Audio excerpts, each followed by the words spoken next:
La catástrofe. Parte segunda. Capítulo 16. La batalla en las calles cesó tan solo 2 días más tarde. París parecía un campo de batalla sobre el cual se hubiese cernido largo tiempo la muerte triunfante, cosechadora de un rico botín de sangre. En ambos campos eran a millares los muertos y los heridos. Los cadáveres eran recogidos a prisa de las calles y plazas. Millares de obreros, dirigidos por técnicos de las diversas especialidades, reparaban lo que había sido destruido en la furia ciega de la guerra civil.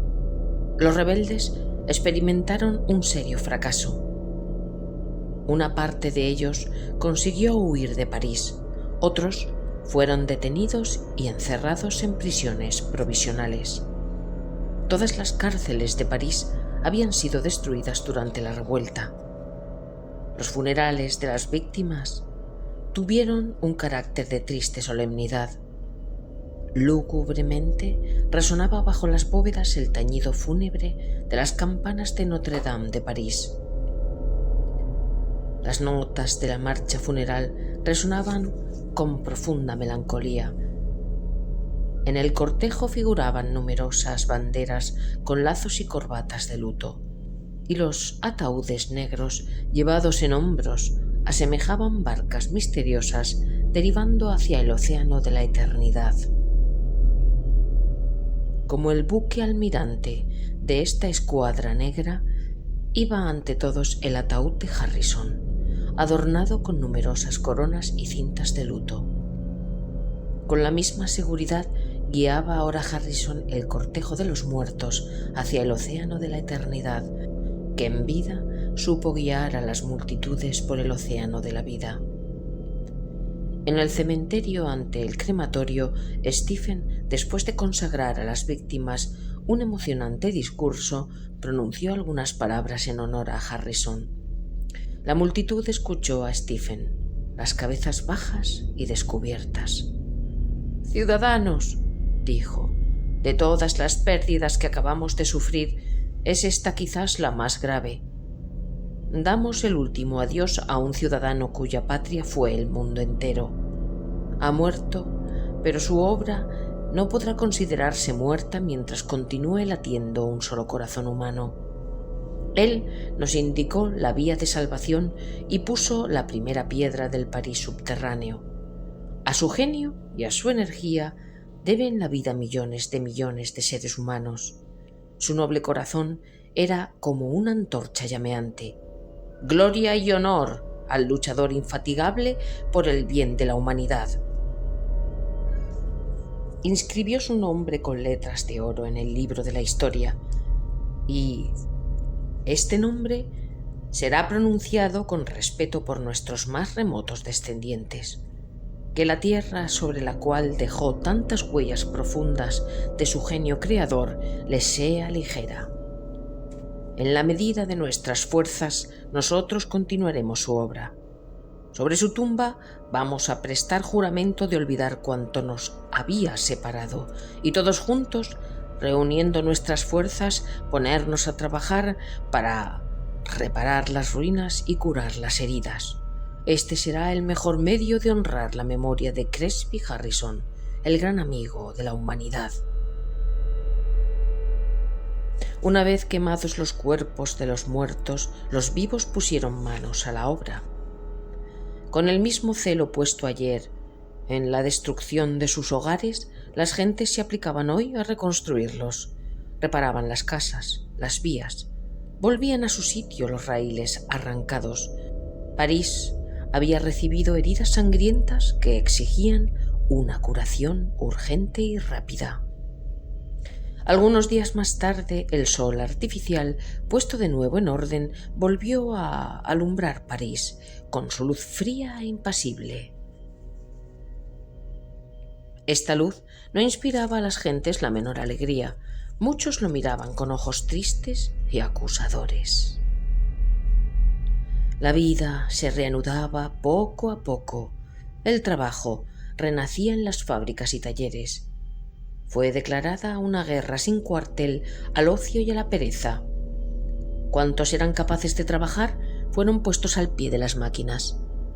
El Comité de Defensa asumió el control de la producción y, junto con los delegados de las asociaciones obreras, reglamentaba las condiciones de trabajo, intervenía en el reparto de los beneficios entre los obreros y empleados de las empresas y se ocupaba de resolver los conflictos. Fueron prohibidas las huelgas y castigadas severamente las maniobras encaminadas a promover la paralización del trabajo. «¿No es este el momento de hacer huelga?», decía Stephen en sus visitas a las fábricas. «Los obreros son dueños casi absolutos de las empresas. Los capitalistas ocupan un lugar secundario y no pueden emprender ninguna iniciativa sin el consentimiento de los comités de la fábrica. En estas condiciones las huelgas son un crimen y el gobierno no las tolerará, por lo menos mientras duren las circunstancias como las presentes, que reclaman la tensión de todas las fuerzas». Los propietarios y empleados de fábricas y talleres quedaron en efecto reducidos al papel de simples empleados de sus empresas. Si alguno de ellos se negaba a someterse a ese estado de cosas, era sencillamente eliminado por el Comité de Defensa y éste, de acuerdo con la Comisión Obrera, designaba un nuevo gerente. Por medio de la prensa, a sus órdenes, la Asociación de Amigos del Orden hacía una campaña encarnizada contra el gobierno. No tardó la policía en descubrir una conspiración tramada por esos señores, cuya primera víctima designada era el propio Stephen. Los principales conspiradores, a la cabeza de los cuales figuraba Pruneau, el rey del acero, fueron detenidos. Al ser conducido a la cárcel, Pruneau tuvo un ataque de apoplejía y falleció aquella misma noche. La Asociación de Amigos del Orden quiso hacer del entierro de Pruneau una manifestación contra el gobierno. «Estamos seguros», decía uno de los periódicos subvencionados por dicha asociación, «que el pueblo acudirá en masa a rendir un último homenaje al hombre que tanto había contribuido a la prosperidad de la industria nacional». Pero estas esperanzas no se confirmaron. Casi nadie acudió al entierro y el rey del acero se fue al otro mundo acompañado tan solo de algunos amigos. En las provincias la revuelta fue asimismo sofocada en casi todas partes. Las ciudades, donde el poder había pasado a manos de los rebeldes, fueron reducidas a la obediencia. En algunos sitios la represión fue sangrienta, pero en la mayor parte bastó que se presentara un destacamento militar de París para que los rebeldes se rindieran y se dieran a la fuga precipitada.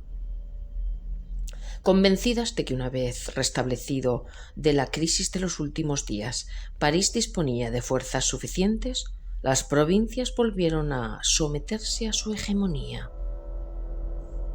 Por otra parte, las sublevaciones locales habían servido casi siempre para entronizar en el poder a la escoria de la población, paralizando la vida económica y provocando una crisis de la alimentación que servía para hacer aumentar todavía el desconcierto.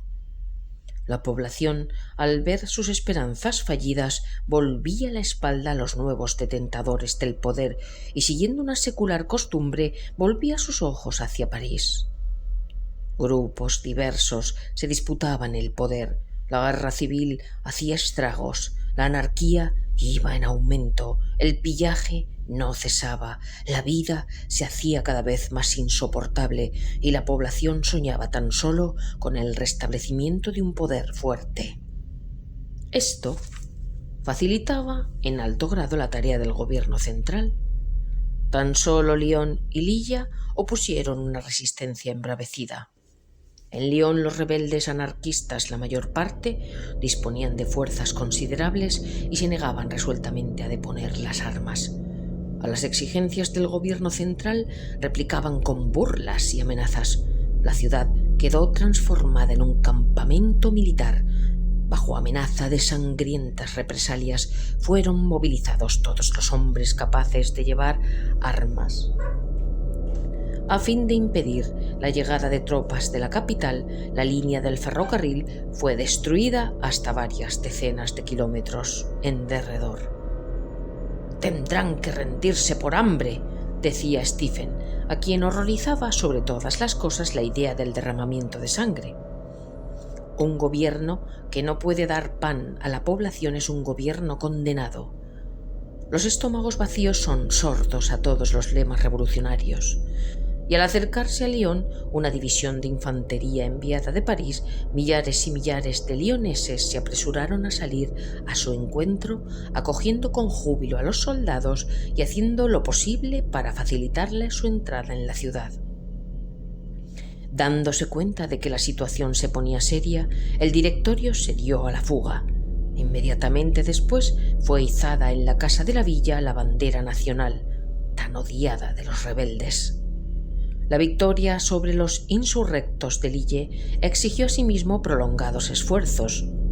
El Consejo de Elegidos del pueblo disponía de decenas de militares, de obreros, tejedores, bien armados y bien disciplinados. La guarnición local hizo causa común con los rebeldes. Durante 24 horas, casi sin interrupción, las calles de Lille fueron teatro de la batalla entre los rebeldes y las tropas de París. Pero, como era inevitable, París resultó vencedor.